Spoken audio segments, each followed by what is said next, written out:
ମୁଁ ଜାଣିଛି ଏହି ଭିଡ଼ିଓ କେହି ବି ଦେଖିବେନି। ଏହି ଭିଡ଼ିଓ ଗୋଟିଏ କୋଣରେ ପଡ଼ି ରହିବ। ଯେଉଁମାନେ ଏହି ଭିଡ଼ିଓ ଦେଖିବେ ସେମାନଙ୍କ ମଧ୍ୟରୁ ଅଳ୍ପ କିଛି କାମରେ ଲଗାଇବେ ଓ ଅନେକ ଭୁଲିଯିବେ। ତଥାପି ମୁଁ ଏହି ଭିଡ଼ିଓ ବନେଇବି, ଏମିତି ଭିଡ଼ିଓ ଅପଲୋଡ଼ କରୁଥିବି। ମୁଁ ଜାଣିଛି ଆପଣ ସେହି ଅଳ୍ପ କିଛିଙ୍କ ମଧ୍ୟରୁ ଜଣେ ଯିଏ ଏହି ଭିଡ଼ିଓର ମର୍ମକୁ ବୁଝି କାମରେ ଲଗାଇବେ।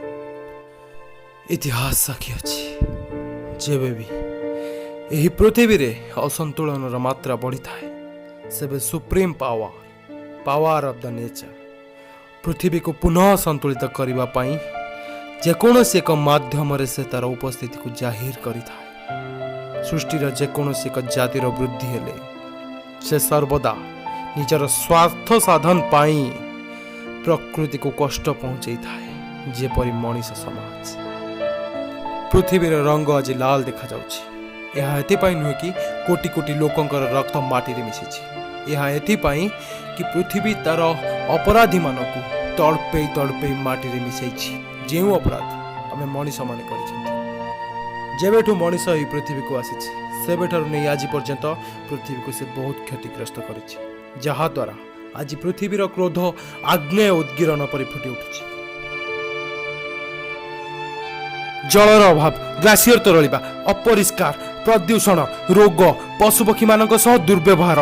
ଆଜି ଆମେ ଭୁଲି ଯାଇଛନ୍ତି ଯେ ଯେତେବେଳେ ପୃଥିବୀକୁ କଷ୍ଟ ହୋଇଥାଏ, ସେ ଆମକୁ କିଭଳି ଭାବେ କଷ୍ଟ ଦେଇଥାଏ।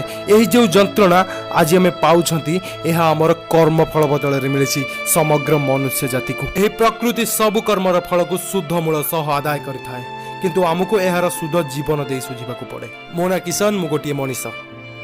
ଆଜିର ଏହି ଅମାନବିକତା ଦୁନିଆରେ କେହି ଏମିତି ମାନବ ନାହାନ୍ତି ଯାହାଙ୍କୁ ମୁଁ କହିପାରିବି ପ୍ରକୃତିରେ ଯେତିକି ବଞ୍ଚିଛି ତାର ରକ୍ଷଣବେକ୍ଷଣ, ତାକୁ ପୁନଃଭରଣ କରି ଯତ୍ନ ନିଅ, ଯେମିତି ପ୍ରକୃତି ଆମର ନେଇଥାଏ।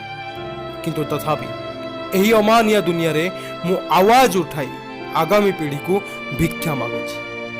କେବେ ବି ଏହି ପ୍ରକୃତିକୁ ଏତେ କଷ୍ଟ ଦିଅନି ଯେମିତି ପ୍ରକୃତିର ଅଭିଶାପରେ ସମଗ୍ର ମାନବ ସମାଜ ଧ୍ୱଂସ ହୋଇଯିବ। ଏମିତି ସୁଯୋଗ କେବେ ପ୍ରକୃତିକୁ ଦିଅ ନାହିଁ।